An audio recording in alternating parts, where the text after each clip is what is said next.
Kenny Rhoda and I talk about the Browns' disaster in the desert, 38-24 loss to the Arizona Cardinals. The Browns dropped to 6-8. We go over Freddie Kitchens, whether he should be back next year, Baker Mayfield, and his issues this season. And Kenny and I also talk about the Indians having made news with the trade of Corey Kluber.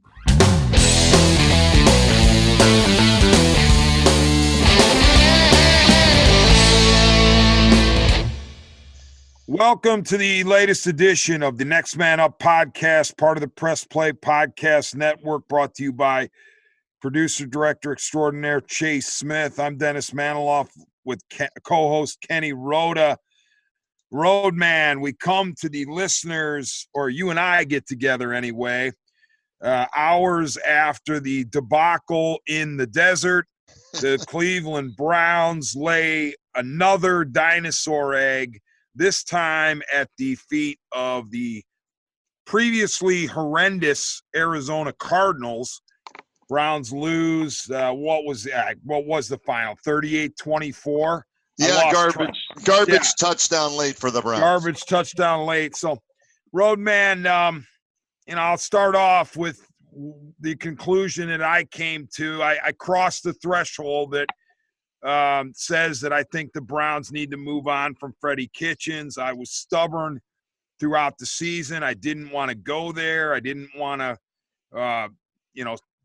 go with the perceived low-hanging fruit, which is fire the head coach when everything goes south. But I can't take it anymore. The fifth embarrassing loss by my count of the 8 that they've suffered en route to 6-8.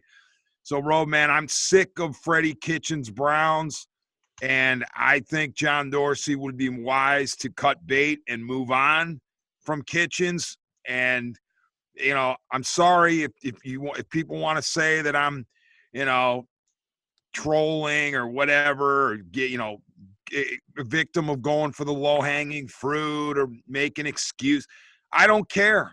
I'm tired of watching Freddie Kitchens' Browns. What say you? Well, no. What was it that put you over the edge today, G-Man? Because I've been saying that for the last few weeks, even though they've won some games, because of his inability to check his ego maybe at the door as this offensive guru who loves to throw the football and feature the one guy on offense that's worth a damn this year on a consistent basis, Nick Chubb. What pushed you over the edge? I guess season embarrassment number 5. I guess I needed to get to 5 before I said enough is enough. I mean, you had the season opener where they get their doors blown off by the Tennessee Titans. It happened to be a home game. You also had the game out in Santa Clara against the 49ers where they were clowning you at the end and embarrassing you and talking junk after the game. And then, of course, losing at Denver to Brandon Allen in his first major league start or NFL start, and losing at Pittsburgh to Devlin Hodges in his second NFL start. And now this, going to Arizona to face a 3-9-1 team that had lost 6 in a row, couldn't get out of its own way, had just got done getting beat by Devlin Hodges and the Pittsburgh Steelers. And you go in there and look as bad as that, to me, I mean, that was it. I guess 5 was the magic number for me. I don't know how a coach, I don't care if he's in his first year, his 10th year, his 20th year, I don't know how a coach survives 5 embarrassments of this magnitude. And by the way, you can add, I didn't put it in the embarrassment column, the head-scratching decisions that factored heavily in losses to Seattle at home and the LA Rams at home. And that leaves only the Belichick loss in New England where you had some, freaky turnovers and whatnot. Okay, you can live with a loss at Belichick, but 7 of these 8 games have Freddie Kitchens and his staff fingerprints all over them. And that's why I'm sitting here going, you know what? Freddie told us from the jump. We got to make sure we're improving every week. We got to make sure we're getting better every week. Does this team look to you, Kenny Rhoda, like it's gotten any better since the first few weeks, because obviously you can't count the first game and say, oh, of course it was better than a blowout loss. But has it gotten any appreciably better in any area since the beginning of the season? I say no. And I don't disagree with you, D-Man. I look at this as an ongoing theme throughout the year, the lack of discipline. One of the worst teams with penalties in the entire National Football League. Winnable games that were lost, poor in-game decision-making, poor halftime adjustments. Freddie Kitchens in over his head. He wanted to be a head coach. The Browns thought he was ready to be a head coach and an offensive coordinator at the same time. That obviously isn't right because he's not. And D-Man, you mentioned those embarrassing losses. So immediately after the game today, I'm doing my trivia deal with the Stark County Browns backers at Jerseys in Canton, right? So I'm there every week with them, and win or lose, they show up and they cheer on their Browns, and people are cussing and dropping F-bombs and all ticked off today at the loss and everything. So as soon as I left, I sat in my car and I threw out a Twitter poll question, D-Man.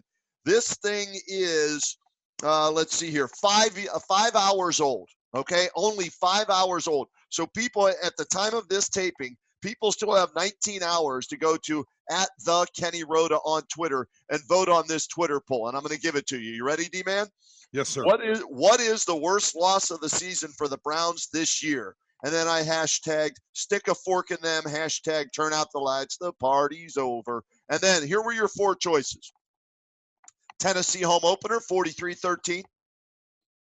B. Allen in Denver, 24-19. Duck and the Steelers, 20-13. 3-9-1 Cards, 38-24, right? So I listed those four because you can only list four on Twitter. Well, D-Man, to your point, what you were making right there, you got 29% say Duck and the Steelers, 26 say today's loss to the Cards, 25 say the home opener to Tennessee, B. Allen in Denver, 20%. This is the closest poll I've ever done with four different categories. And my point that I'm making, long-winded here, is that they all suck, right? They're all embarrassing losses. You weren't ready to play on opening day. You lose to Allen, who's making his first ever career start in the National Football League. Duck, Duck, Goose got beat tonight by the Buffalo Bills, and he turned it over, 3-4 times tonight. And that was about to happen sooner than later. Well, the Bills made it happen. And then the Cardinals, I don't know when the last time they won a game was, D-Man, but they won one today. So, there's a theme to this season, and it screams to me that Freddie Kitchens is not head coach material. Yeah, and the Cardinals didn't just beat the Browns. The reason we call it embarrassing is not just because the Cardinals' record was terrible and they were on a 6-game slide. That's bad enough. But the manner in which the game unfolded, I mean, the Cardinals were in control pretty much from the jump. You think about that terrible touchdown the Browns allow at the end of the first half to go down 21-10 instead of at the most giving up a field goal to give up a touchdown. And the Cardinals, they were threatened a little bit there in the second half, but Browns do what the Browns do under Kitchens, and they screw it up somehow, and the Cardinals stretch it out, and then they have a 3-touchdown lead that they give up in the final 2 minutes because of a garbage time touchdown. But it's not just that they faced a bad team. I call them a terrible team and lost. It's how they lost. And that's what you look at in other games this year, the manner in which the Browns lose. They seem to lose their dignity as well as the game they play. And it's just like, you see the same stuff over and over. And listen, I understand. I get that there are people out there that are still clinging to give Freddie a second year at the very least. He's got to be allowed to, come back and rebound from this debacle of a 2019 season. I get those people are out there because I was one of them up until today. But I'm doing a post-game show right after the game with Anthony Alford on 1100 a.m. and caller after caller after caller said what I said. They can't take it anymore. Right. And they were saying almost to a man that they were okay with bringing Kitchens back, but this broke them. Similar to me. It's like they didn't want to rush to judgment on the head coach. They didn't want to cycle through another regime change. But this game was the straw that broke the camel's back, to use the cliche. So, I wasn't the only one out there who said enough is enough. And I don't think this is knee jerk. I've been reading Twitter and I've been reading some other sites.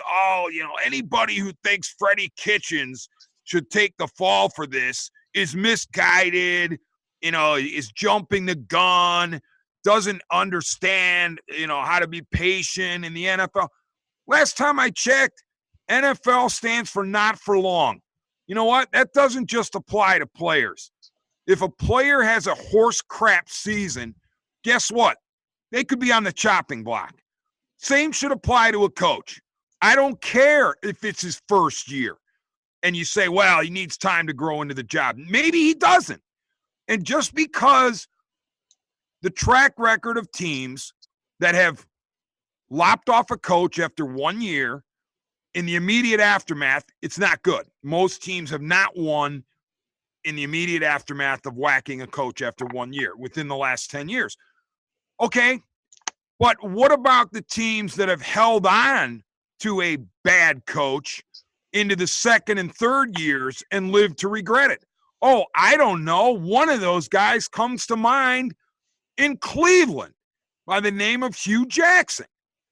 Now, Jackson, you could argue, was set up to fail. Okay, fine. But he got a second year after 0-16. And what did he give you? Right. 1-15. And then he got a third year. And he still couldn't get out of his own way. So just because you hang on to a coach after 1 year doesn't guarantee you anything. And that's why if I'm John Dorsey, I look and say, I really don't see it with this guy going forward.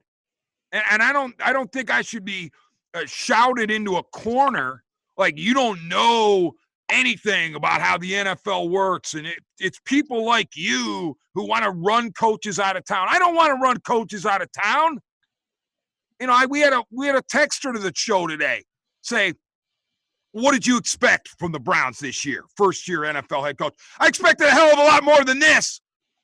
For God's sakes, I didn't expect 6-8 with 5 embarrassing losses. I didn't expect 2.5 quality wins. 2.5 quality wins all season. You beat the Ratbirds in Baltimore, tip of the helmet to you. You beat the Buffalo Bills in Cleveland, good job. And you beat the Steelers, even though they were watered down. That's a half. 2.5 quality wins, 5 embarrassments, 6-8. I didn't expect that, ladies and gentlemen. So, no, I'm not going to give Freddie Kitchens a mulligan on 2019. D-Man, how did they beat the Ravens and the Bills is what I want to know looking back on this, right? That's not the norm. The norm is the embarrassing losses, right? So somehow, some way, they were able to shock the world and knock off 2 playoff teams in the Bills and the Ravens, and they did the Ravens on the road. So I'm with you. I've been trumpeting this now for a number of weeks since we've been doing these Next Man Up podcasts here on the Press Play Podcast Networks that, fire Freddie. It's time. He's overwhelmed. He is not prepared to be a head coach. He maybe would have been better suited as just a full-time offensive coordinator as opposed to the interim offensive coordinator for the last 8 games last year.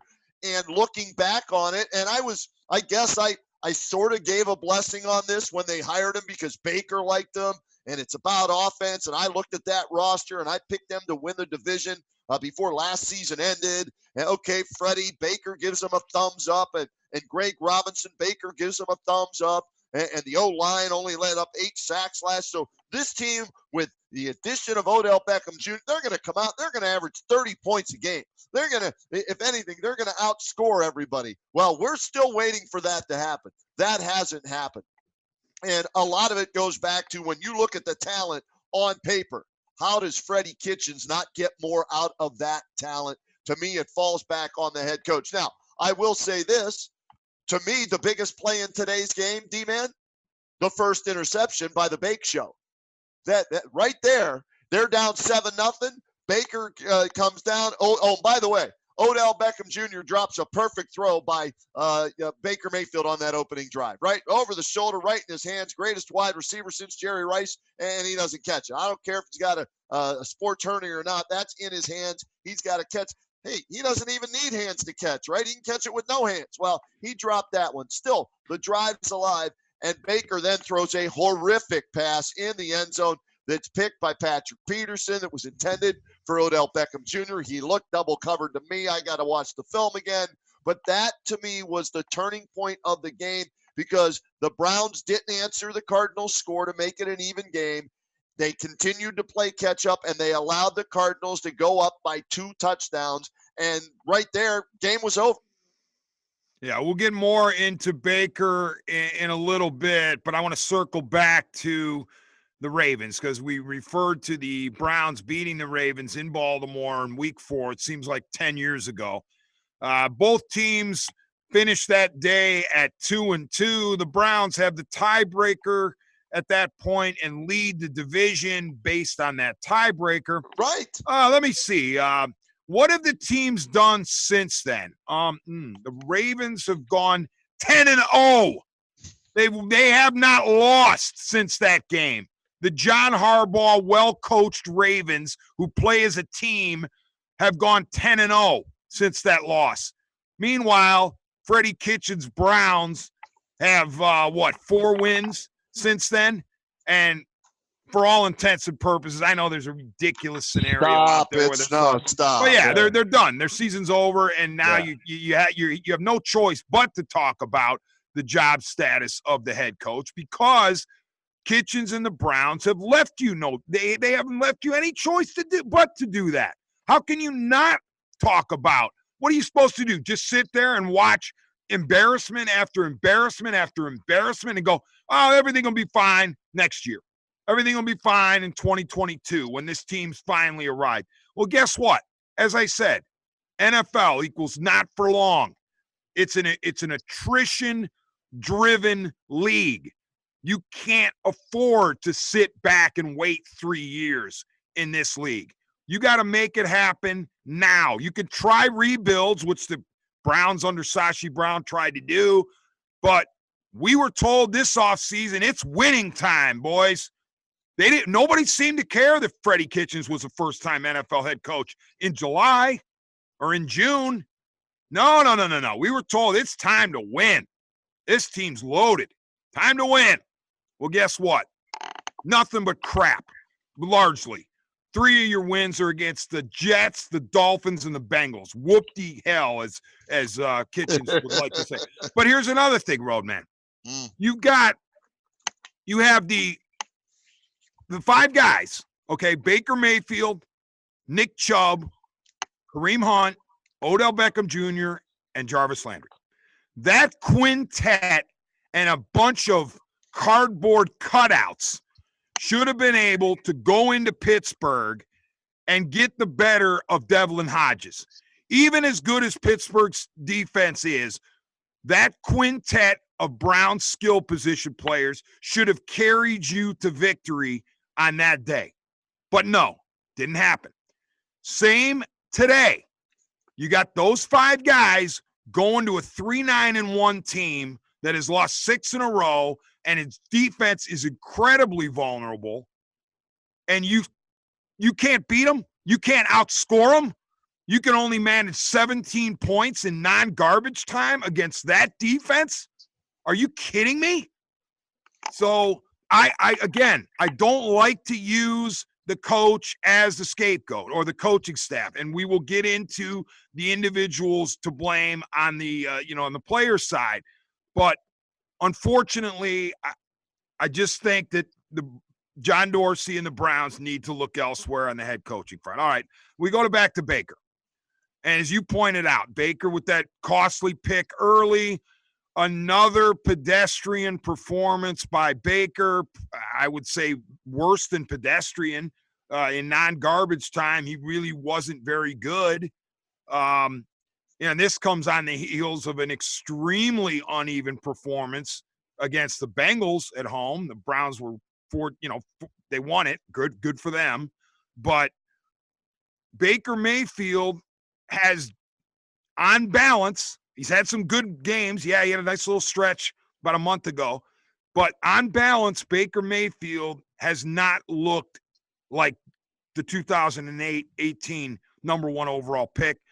Roadman, what percentage blame do you assign to Kitchens? And let's say Kitchens by himself, Monken by himself. Wait. How can we even put Monken in here? We don't know what he does. Exactly. How can we give him any blame? Does he call plays? Does he help put the game plan together? Does he make suggestions in games? Does he talk at halftime? How can we blame Todd Monken when we don't know what the hell he does? Yeah, that's a good point. I stumbled when I said that because I anticipated you were going to interject with that. And you're right. That is one of the many vexing questions about the 2019 Browns. What exactly is Todd Monken doing? He is a brilliant offensive mind by many people's estimations, and yet if this is Todd Monken's offense, if this is his game plan, then oh my Lord, I don't know what happened to him when he came to Berea. Me thinks it's not, but in any event, how do you spread the blame around, or how do you cut up the blame when it comes to Baker's second season regression, if you will? Well, for me, Freddie gets a lot of the blame. It's his team, right? And the discipline is throughout the team, in the locker room, all the stuff that's gone on. So if we're doing a pie chart here, half that pie is Freddie Kitchens, probably a little bit more. But Baker, the quarterback, when you win, you're showered with praise. When you lose, you're hit with the blame. And let's be honest, Baker Mayfield's regressed, D-man. He didn't put in, and I've said this how many times throughout the year, okay, especially midway point. Doesn't look like he put in the time necessary in the offseason to get better. Whereas Lamar Jackson went out and just busted his ass to get better, because guess what? At the end of last year, there was doubt about Lamar Jackson. At the end of last year, everybody, including myself, I'm guilty, was praising Baker Mayfield. He broke Peyton Manning's record for touchdown passes. They look at who they've added offensively, Kareem Hunt. So, and maybe he just thought it was going to be that easy, where I'm just going to go out there and we pump up the footballs with air, put them out there, and I just start slinging it all over the field like we're playing backyard football. Well, he's regressed. Teams have studied the film on him. They know his strengths. They know his weaknesses. He hasn't adjusted. Maybe he will next year. We'll have to wait and see. Some of that's on Freddie Kitchens, maybe with the play calling and not realizing, and I don't know how, through 14 games, that you're a run team. You run the ball with your best player, Nick Chubb, and play off the run. I know you got Landry on one side, Beckham on the other, and Kareem Hunt, but you're a run strength team. That's what you do best. And they've ignored that. And that in turn has hurt Baker Mayfield. So while I put some of it on Baker for not getting better, again, I go back to Freddie for maybe not putting Baker in the best position to be successful by not giving Nick Chubb the ball enough and running the football. I tweeted out after it was 14-7 and Chubb scored that touchdown today, and I'll clean it up for this. I said, run the effing ball, Freddie. It's 14-7. Run the effing ball. They can't stop him. And yet they again, it's just, to me, most of it's on Freddie, but Baker deserves some of it as well. And Roadman, what you just said is, it makes a point, or it talks about what we had asked last week, and that is, or we had said, the Browns need to decide in the offseason what their identity is going to be on offense. And we had three distinct choices. I think you added a fourth one, but The three that I could think of was, are you running your offense through the quarterback, Baker Mayfield, largely because he's your number one overall pick in 2018 and you view him as a franchise QB? Or are you running him through Chubb and hopefully Hunt if Hunt stays, and you build around a power running game with tight ends and that type of deal? You draft or acquire road graders as your offensive linemen, and you really learn to a staple of plays that are your hallmark, and you run the ball first and foremost? Or do you run the offense through the wide receivers because you have these two megawatt personalities in Beckham and Landry? We all said that the least preferable would be run through the wide receivers, because we know in the history of the league that just doesn't work. If you want to be successful as an NFL team, you do not run your offense through wide receivers. They may be the loudest, they may be divas, but you can't hinge your offense on what they're going to do. I think what's happened is the Browns have been torn all season about where they want to go with their offense. 1 minute they think Baker Mayfield's the guy. The next minute they think it's Chubb and Hunt. The next minute they think it's OBJ and Landry. They've never been able to settle on a specific identity, and what it's amounted to is throwing darts at the wall. They're just guessing as they go and hoping something sticks. Because I think that, part of it is they look at Mayfield and they go, all right, he's number one overall pick, so he should be able to carry us to victory in certain situations. And then when it doesn't look like it's going to happen, they don't stay committed to Baker. They peel off him and they say, okay, we're going to satisfy Landry and Beckham with their touches, or we're going to make sure that Chubb has X amount of touches. The failure to identify who they are ultimately, I think, has doomed the Browns offensively. It's why we've seen such a choppy offense in 2019, and that does fall at the feet of the head coach, who is also the play caller, who got the job largely because of his offensive acumen and his play calling ability. So you have no choice but to blame Kitchens to a large degree for this herky-jerky, fits and starts, no real identity offense that the Browns have shown the opposition in 2019. D-Man, I got to mention Steve Wilks in this today. And I know he's down Olivier Vernon and Myles Garrett. I get that, okay? But Steve Wilks, do you know that they almost gave up 300 yards of offense in the first half today, the Browns? They had 299. Wow. The Cardinals had 299 yards of offense in the first half today. If what I saw and I charted, during the game was correct, 299 in the Cardinals. Steve Wilks. Now maybe we can see why they decided 1 year was enough with Steve Wilks, right? So the defense today was atrocious.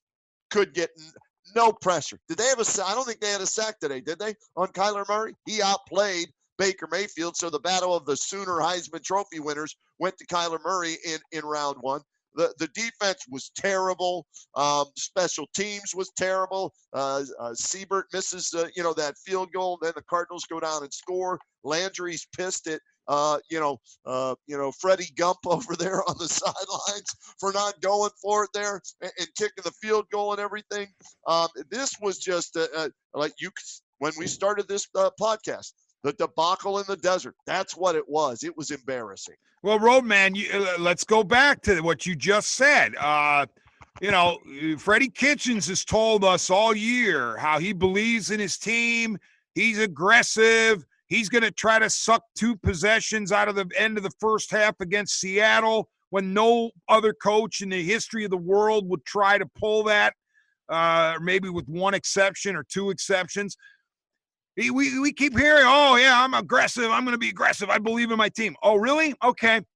You're down 11 to the Cardinals, the 3-9-1 Cardinals in the fourth quarter, and you have a 4th and 2 with, at your disposal, the number 1 overall pick in 2018, Nick Chubb, who's leading the NFL in rushing, Kareem Hunt, who's dynamic, OBJ, who's supposed to be good, and Jarvis Landry.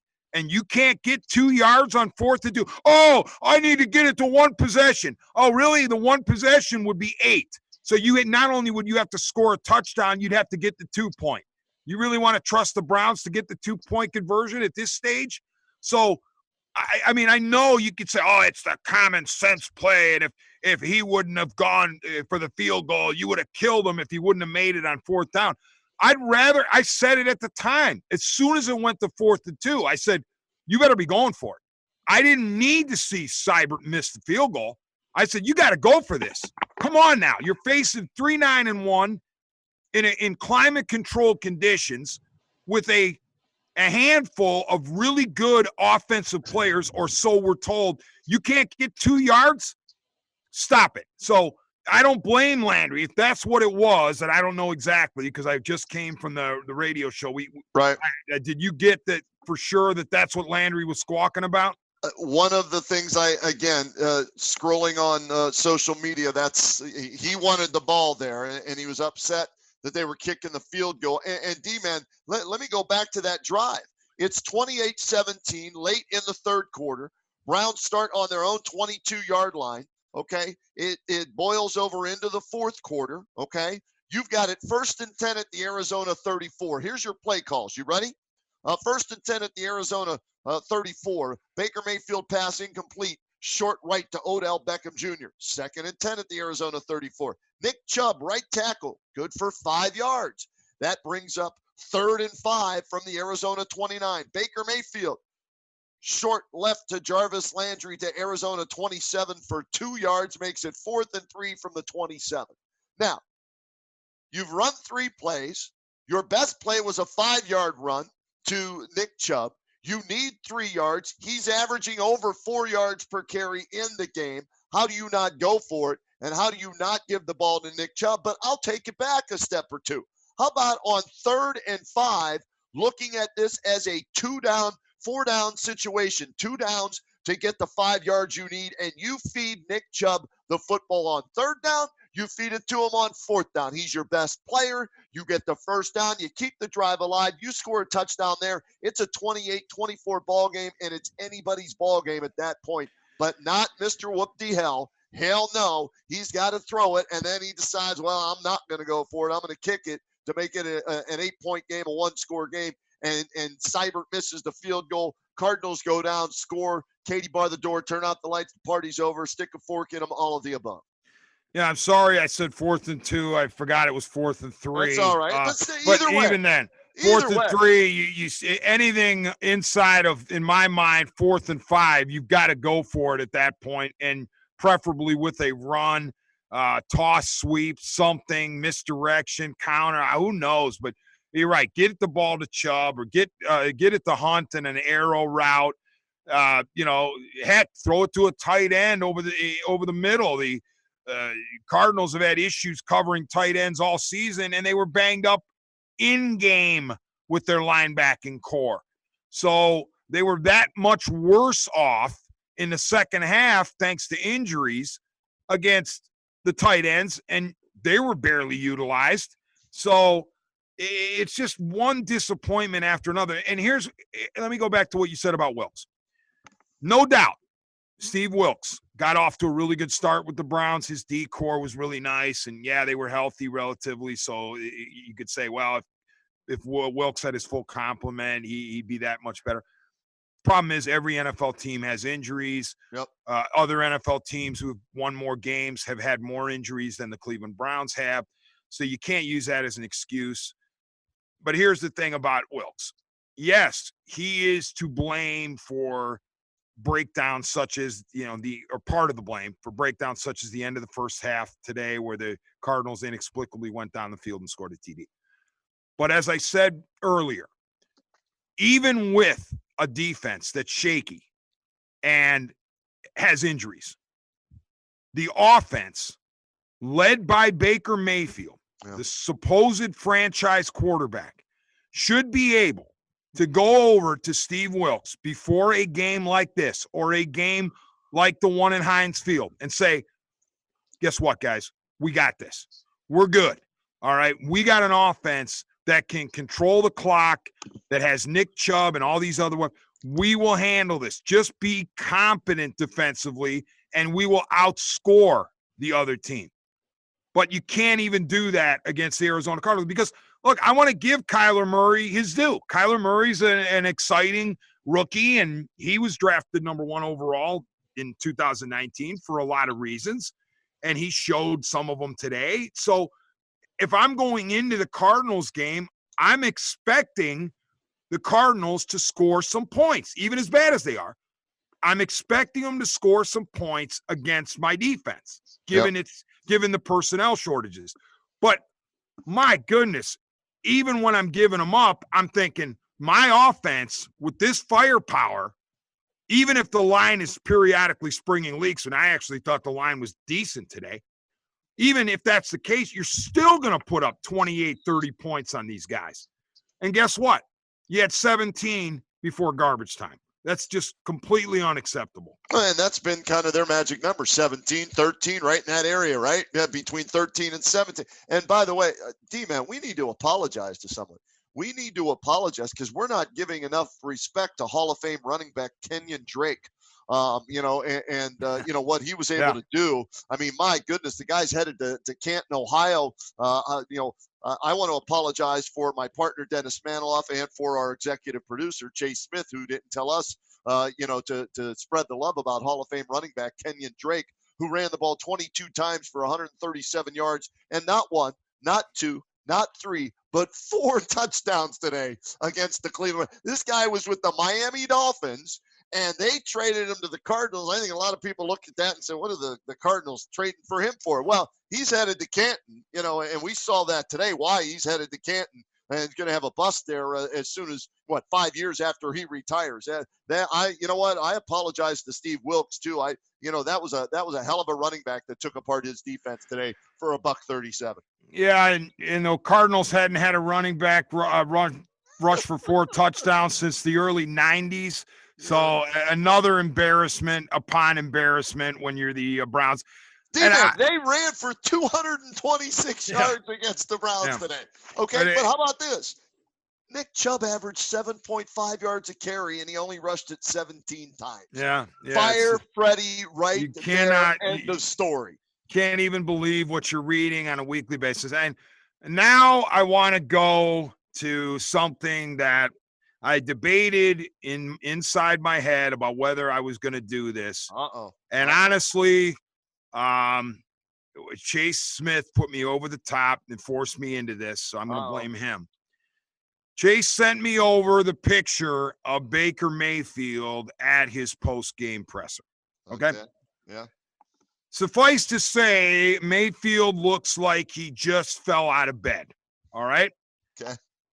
You can go, if you want to say that this is lower hanging fruit than fire the coach after 1 year, okay, go ahead and do it. Criticize me.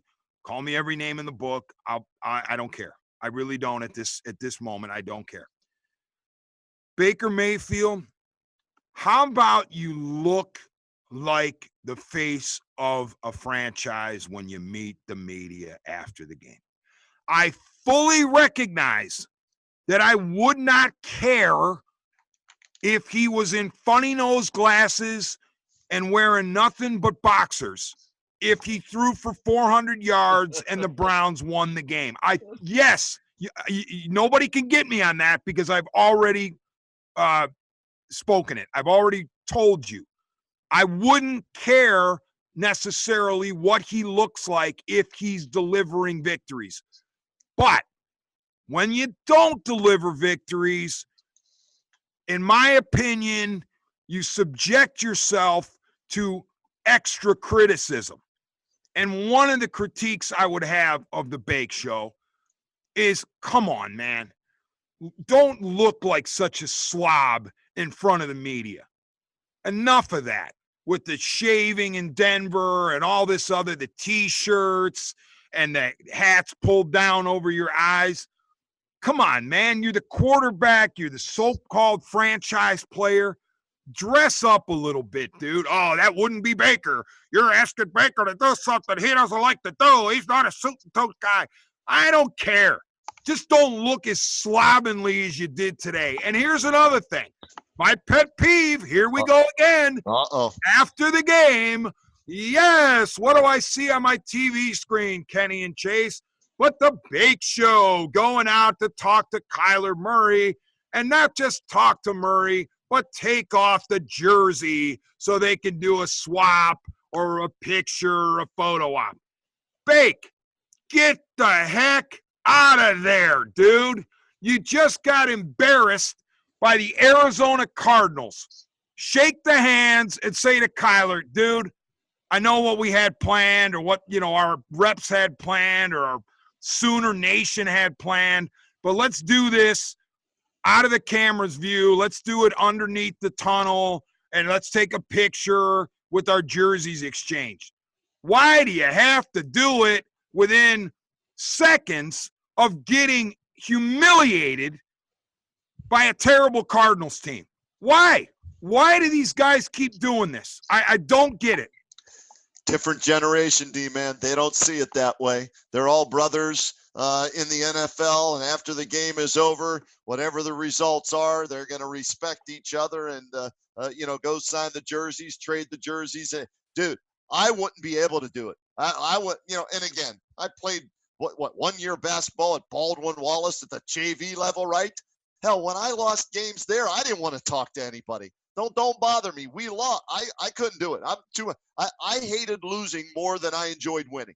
And so there was no way I was talking to anybody from the other team. I barely shook hands or dapped hands back in the day or whatever you want to call it. I just get me to the locker room and what did we do wrong? How can I get better? I wouldn't be able to do that. But again, it's a different generation, man. It's a different generation of athletes. And you know what? It's not just Baker and Kyler Murray. It happens all over the place. We're seeing, former Buckeyes that were teammates on opposite teams. They go meet at 50-yard line and do that. So Baker did that with Kyler Murray. I'm with you. I don't like it, but we're in the minority, I think, D-man. It's the way the NFL is today. But you and I, that's not how I guess we were raised on the NFL. If I may interject, I feel like Baker and Kyler's a little different. 2 number 1 picks, 2 Heisman winners from Oklahoma. That's way different than an entire New York Jets team lining up for Lamar Jackson on Thursday night primetime football. I can see the narrative with Baker and Kyler, not so much with what happened against the Jets and the Ravens. Right, I hear you. I hear you, Chase, and I'm in the vast minority. People say, "Oh, you're just picking on Baker right now." You're a curmudgeon. We're both old curmudgeons. But you know what? To me, again, I was even willing to compromise. Go ahead, Baker. Go out there, shake the hand of Murray. Have all the cameras take the handshake, and then just say to Murray, "Hey, man, you played well. Congratulations on the win. I know we were supposed to do this jersey exchange. Let's do it out of the public eye." That's all. I'm not saying Baker has to storm off the field and look like a poor sport, but why in the heck are you taking the daggone jersey off? That's just ridiculous. But anyway, again, I'm in the vast minority, so come at me if you want to. All right, I want to do a little role playing before we wrap this up. Roadman, right. I am John Dorsey, and you are Frederick Kitchens. And I have one question with 2 parts for you. Okay. Mr. Kitchens, would you please summarize the seasons of Rashard Higgins and David Njoku for me? You know what? I'm wondering what the hell's going on with Rashard Higgins. I can't. I have no idea. We talked about this on the Kenny and JT show on 1480 WHBC the other day because JT asked me this same question. What's up with Rashard Higgins? He can't get on the field. The last time I think he caught a pass, it was the game-winning touchdown pass against the Buffalo Bills, if memory serves me correct. But he can't get on the field now, right? You mean to tell me Rashard Higgins can't do what Odell Beckham Jr. is doing right now, an injured Odell Beckham Jr. with a sports hernia, and that's a serious injury, and I get it, he ain't 100%, but still, you know what? I'm terrible in this role-playing game right now because whoop-de-hell, I don't know what the hell whoop-de-hell is thinking. I don't know what that answer is, D-Man. I don't have one for you. And what about Njoku? I mean, what is going on with this guy? Well, here's if you were ever going to use him in a game, yeah. it would be against a team that has struggled all season to defend the tight ends. All right, I'm going to give some credit to Browns beat reporter Daryl Ryder, 92.3 The Fan. I heard him on one of the pregame shows as I was driving out to do my Stark County Browns backers party, and here's what he said. Because they asked him, why is David Njoku not active today? He said, well, when you don't catch balls in the game and run wrong routes last week and you don't catch balls in practice, you don't deserve to be active for the game. So that one, I'm going to take Daryl's word for it, and that's why he wasn't active today. And guess what? They really didn't miss him too much, did they? Because I think Ricky Seals-Jones caught 2 touchdown passes in his place at tight end. So that one, I sort of have an answer for you through Daryl Ryder, who does a fantastic job of covering the Browns. But going back to Hollywood Higgins, I have no words to try and describe what the hell's been going on with whoop-de-hell and Hollywood. Yeah, and to me, they're not the reason. Those two guys are not the reason why the Browns are 6-8, but they're just symptomatic of the problem. They're symptomatic of the 2019 Browns. Questions abound.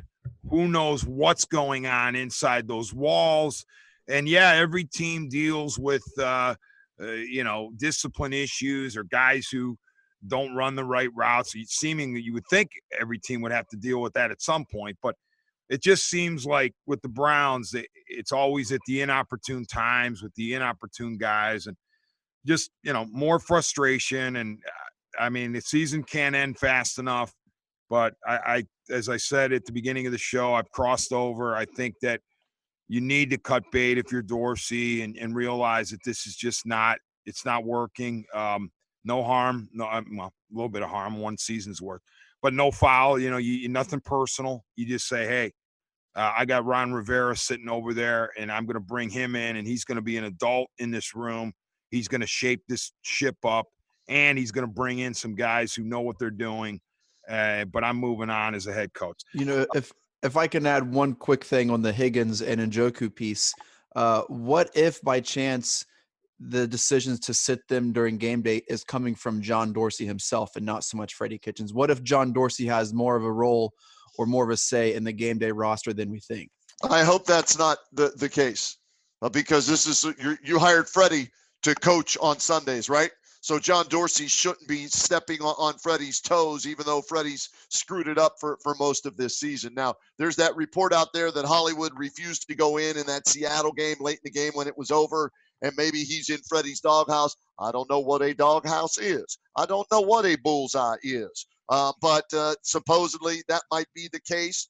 But Demarius Randall, you benched him. You didn't take him to Pittsburgh, but yet he's back playing in the starting lineup and not doing a great job. So why isn't Hollywood Higgins given the same, leeway there if that is indeed the case where there was, subordination, if you will, by Randall not wanting to practice allegedly and Higgins not wanting to go into a game when it was already decided. Again, that goes back to Freddie and all the questions surrounding him with just everything that's gone on this season.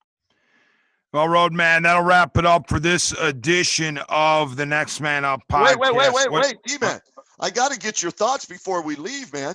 Corey Kluber, Klubot, your guy Klubot, dealt to the Texas Rangers for Emmanuel Clossy, however you say his last name, Delino DeShields Jr., who has no power, a 246 lifetime batting average, and very average speed at best. Did they get enough, or was this just a salary dump by the Dolans?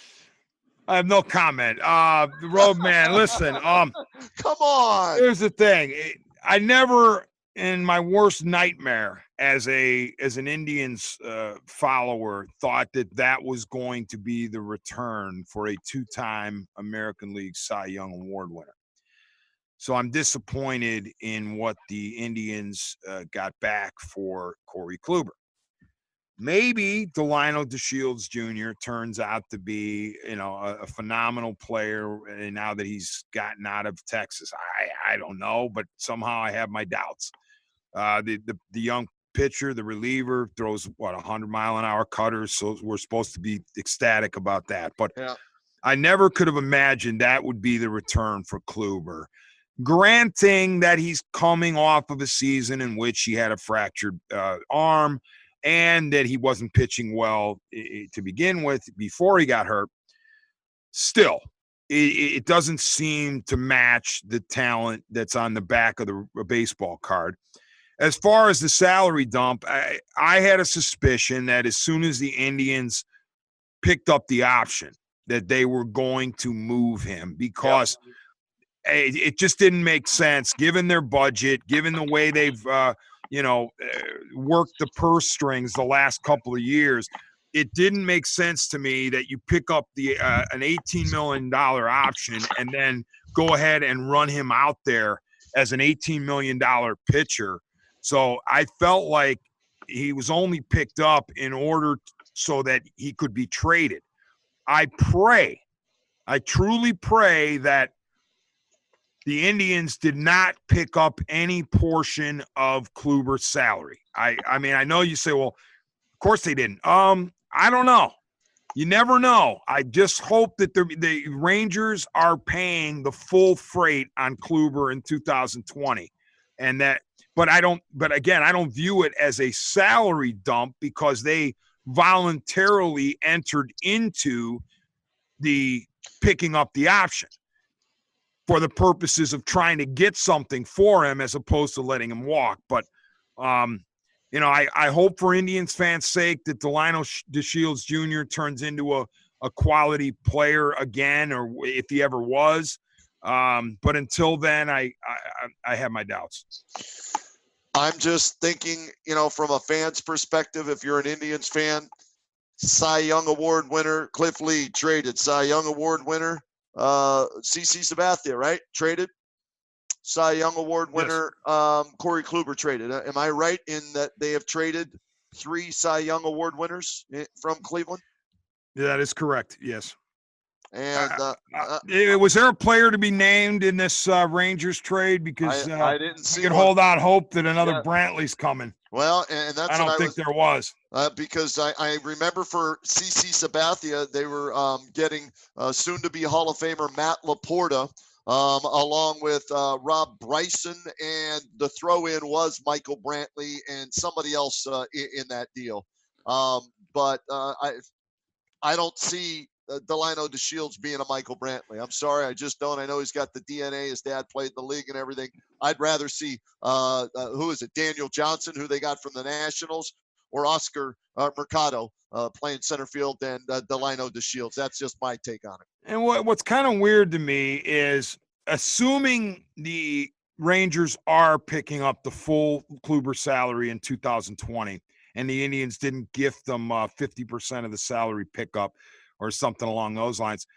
It is weird to me that a player to be named wasn't involved in this trade, given that I would have thought the Rangers say, okay, we'll give you this guy, and you'll get the player to be named if Kluber hits, 25 starts, in 2020, or he hits an innings threshold. Then we'll throw in another player.